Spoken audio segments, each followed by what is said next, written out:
प्यारे साथियों नमस्कार अपने YouTube channel James stadium chemistry पर।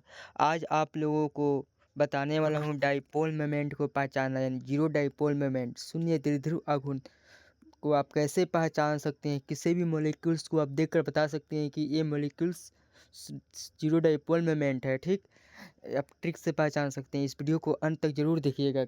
आपको आपको प्रत्येक एग्ज़ाम के लिए इम्पोर्टेंट होने वाला है। ठीक, बोर्ड एग्ज़ाम से लेकर कंपटीशन एग्ज़ाम से लेकर नीट जी से सभी एग्ज़ामों के लिए अति इम्पोर्टेंट होने वाले हैं। चलिए शुरू करते हैं अपनी देरी करते हुए। सबसे पहला ट्रिक दिया हुआ है शून्य द्विध्रुव आघूर्ण, यानी जीरो डाइपोल मोमेंट तब होता है जब केंद्रीय परमाणु के चारों ओर सभी जुड़े हुए परमाणु समान हो।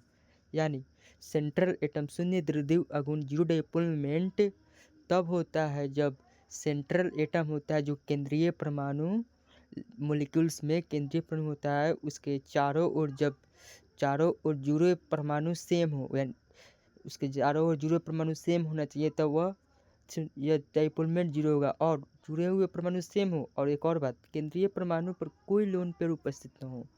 उस सेंट्रल एटम के चारों ओर क्या हो, सेंट्रल एटम के चारों ओर समान परमाणु जुड़े हुए हो, और उस सेंट्रल एटम पर कोई भी लोन पेयर्स ना हो, यानी जीरो हो, तो वह शून्य द्विध्रुव आघूर्ण होगा, यानी जीरो डाइपोल मोमेंट होगा।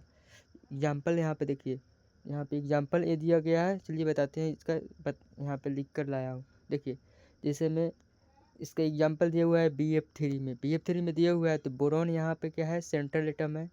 ठीक, बोरॉन सेंट्रल एटम है, और यहाँ पे कॉर्नर एटम, इस बोरॉन के तीनों तरफ कॉर्नर एटम लगा हुआ है। ठीक, और यहाँ पे कोई भी लोन पेयर नहीं है, जीरो लोन पेयर है। यहाँ पे देख रहे हैं, जीरो लोन पेयर है। ठीक, तो क्या हो गया, ये हो गया आपका जीरो डाइपोल मोमेंट, ये हो गया जीरो डाइपोल मोमेंट। ठीक, जीरो डाइपोल मोमेंट हो गया पहला ट्रिक, अब तो समझ गए। एक और यहाँ पे देखिए, जैसे मेथेन दिया हुआ है, CH4 दिया हुआ है। ठीक, तो यहाँ पे कार्बन हाइड्रोजन यहाँ पे सेम एटम लगा हुआ है। ठीक, इस पर सेंट्रल एटम के चारों तरफ सेम एटम लगा हुआ है। ठीक, और इस पर कोई भी लोन पेयर प्रेजेंट नहीं है, इसलिए यह हो जाएगा, ये जीरो डाइपोल मोमेंट हो जाएगा। ठीक, यहाँ तक समझ गए।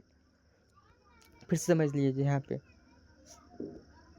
शून्य द्विध्रुव आघूर्ण जीरो डाइपोल मोमेंट तब होता है जब सेंट्रल एटम के चारों ओर सभी जुड़े हुए परमाणु समान हो। सेंट्रल एटम है, यहाँ पे CH4 दिया हुआ है, जुड़े परमाणु समान है, तो ये हो गया क्या, ये हो गया तो आपका जीरो डाइपोल मोमेंट। ठीक, यहाँ पे उदाहरण, यहाँ पे इतना दिया हुआ है, उदाहरण ढेर सारा उदाहरण दिया हुआ है, देख लीजिएगा आप लोग। फर्स्ट ट्रिक हो गया, अब सेकेंड ट्रिक देखते हैं।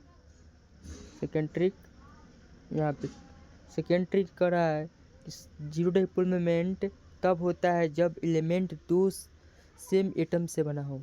यानी जीरो डाइपोल मोमेंट तब होगा जब एलिमेंट सेम एटम से बना हो। जैसे में दिया हुआ है ए नाइट्रोजन N2, मतलब दो गो एटम से बना है, दो गो एटम से सेम एटम, इसलिए ये हो जाएगा जीरो डाइपोल मोमेंट। ऑक्सीजन, ये भी हो जाएगा zero dipole moment. Chlorine same atom से बना है, तो ये भी हो जाएगा जीरो डाइपोल मोमेंट। ठीक, शून्य द्विध्रुव आघूर्ण तब होता है जब दो एटम सेम परमाणु से बना हो। ठीक, Cl2 N2 O2 आयोडीन, ठीक, ब्रोमीन, ये सब जीरो डाइपोल मोमेंट होगा इसका। ठीक, अब तीसरा ट्रिक देखिए क्या कर रहा है, फिर कर रहा है शून्य द्विध्रुव आघूर्ण जीरो डाइपोल मोमेंट तब होता है जब नोबेल गैस होगा, यानी पूरे नोबेल गैस हिमानीना और करीना, जीरॉन, ओग, ये सब इस सभी तत्वों का जीरो डाइपोल मोमेंट जीरो होता है। ठीक, जीरो डाइपोल मोमेंट जीरो होता है। ठीक, आशा करता हूँ आप लोगों को समझ में आया होगा। ठीक, यहाँ पे देखिए नोट में लिखा हुआ है, जिन अणुओं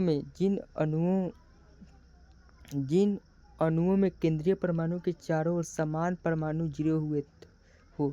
ठीक, तथा केंद्रीय परमाणु पर कोई लोन पेयर उपस्थित ना हो, यानी जिन मॉलिक्यूल्स में, जैसे में BF3 दिया हुआ है, BF3, यहाँ पे बोरॉन सेंट्रल एटम है। ठीक, इसके चारों तरफ हाइड्रोजन जुड़ा हुआ है, सेम हाइड्रोजन, यहाँ पे क्लोरीन नहीं होना चाहिए, ना कुछ अन्य एटम नहीं होना चाहिए। ठीक, और इसके बाद इसके सेंट्रल एटम जो है, इस पर कोई भी लोन पेयर प्रेजेंट नहीं होना चाहिए, तभी भी जाकर ये जीरो डाइपोल मोमेंट होगा। ठीक, और यहाँ पे दो सेम एटम होगा, यदि दो सेम एटम होगा, जैसे में Cl2 आयोडीन N2, ठीक।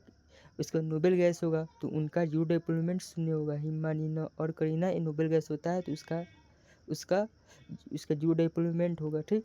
उसका डिप्लोमेंट जीरो होगा। और यहाँ पे दिया गया है नहीं, कौन जीरो डिप्लोमेंट नहीं होगा, देख लीजिए नोट। इसका दिया हुआ है, इसका डिप्लोमेंट जीरो होता है। H2O का डिप्लोमेंट जीरो होता है। क्यों? क्योंकि इसके यहाँ पे ऑक्सीजन दिया हुआ है, हाइड्रोजन दिया हुआ है, यहाँ पे हाइड्रोजन दिया हुआ है। फिर से देखिए यहाँ पे क्यों होता है, यहाँ पे देख लीजिए ऑक्सीजन, हाइड्रोजन और यहाँ पे हाइड्रोजन, यहाँ पे लोन पेयर प्रेजेंट है यहाँ पे, ठीक। यहाँ पे लोन पेयर प्रेजेंट है, इसलिए इसका जियो डिप्लोमेंट नहीं होता है, ठीक। आशा करता हूँ आप लोगों को समझ में आया होगा। एक बार और वीडियो देख लीजिएगा, नहीं समझ में आया होगा। ऐसे ही और वीडियो देखने के लिए केमिकल बंडी का चैनल को सब्सक्राइब करें और जुड़े रहें। धन्यवाद।